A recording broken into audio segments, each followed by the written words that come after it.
All right, KMR. We got some rotary. We're out here in Utah at Utah Motorsports Park. It's been a busy couple weeks. We had some motors to get out. The team's been traveling. We're trying to recover from the last event. So I apologize. I haven't got a lot of videos out lately, but I do have some content stored up and hopefully I can get that stuff out soon. But since we're out here in Utah, I figured I'd do the walk around so we can take a look at the RX8, talk about setup, and a little bit of what makes this track and the setup for this track unique. It's definitely one of the fastest flowing tracks that we run.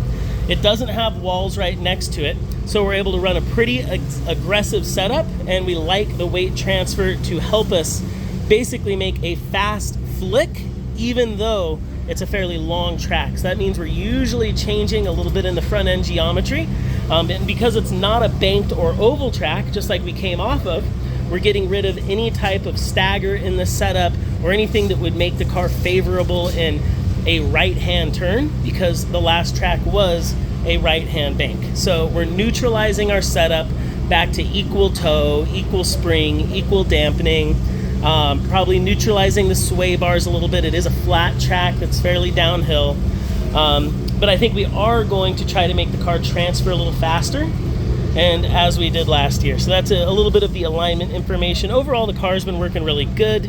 We're really happy as a team. It definitely has some battle damage this year. It's fairly beat up. But you know, drifting is really a contact sport at this point. Rubbing is racing, and you know, people dig battle damage. What can I say? So we got some battle damage. We're letting it fly.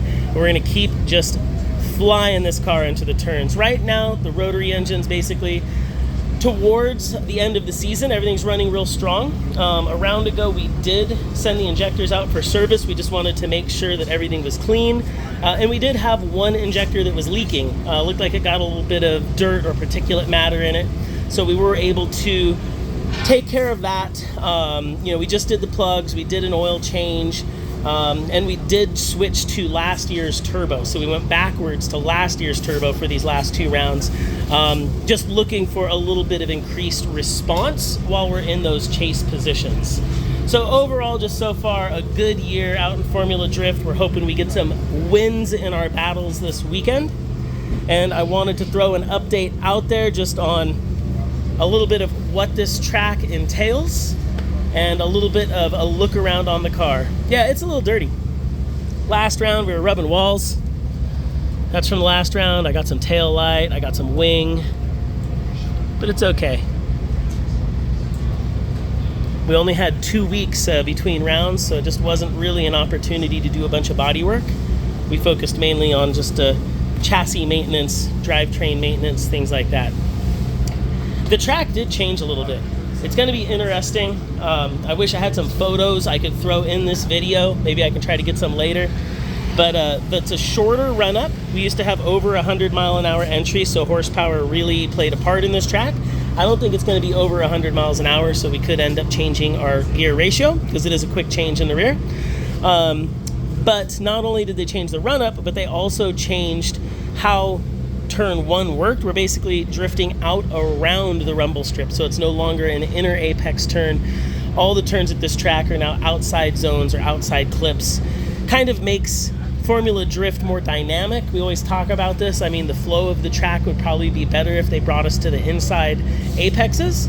But by having the drivers hang the car on the edge of the track turn after turn creates a really dynamic feel.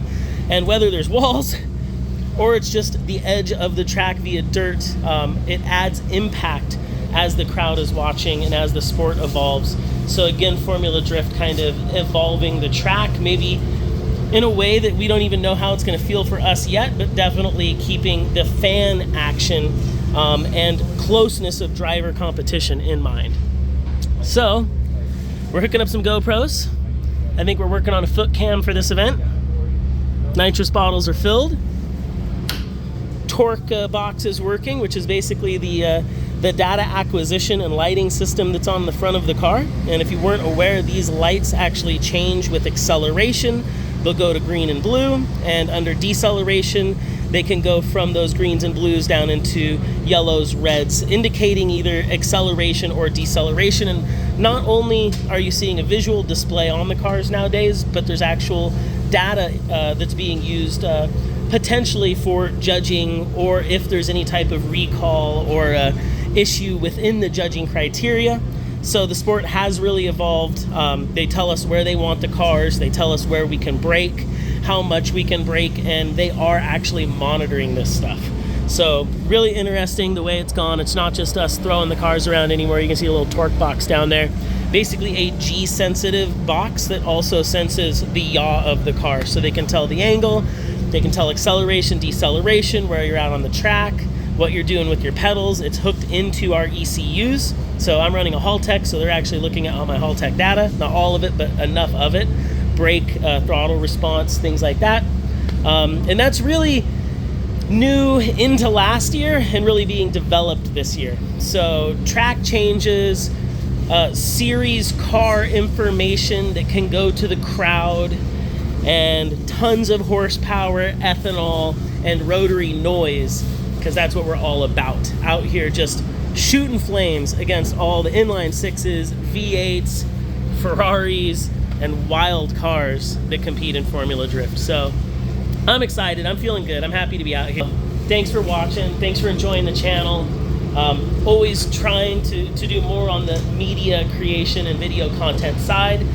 We do have some new merch, and we do have rotary products available on the website. So check it out. Thank you so much.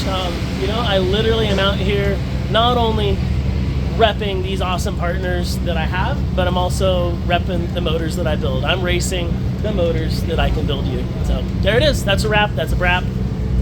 We're gonna go race.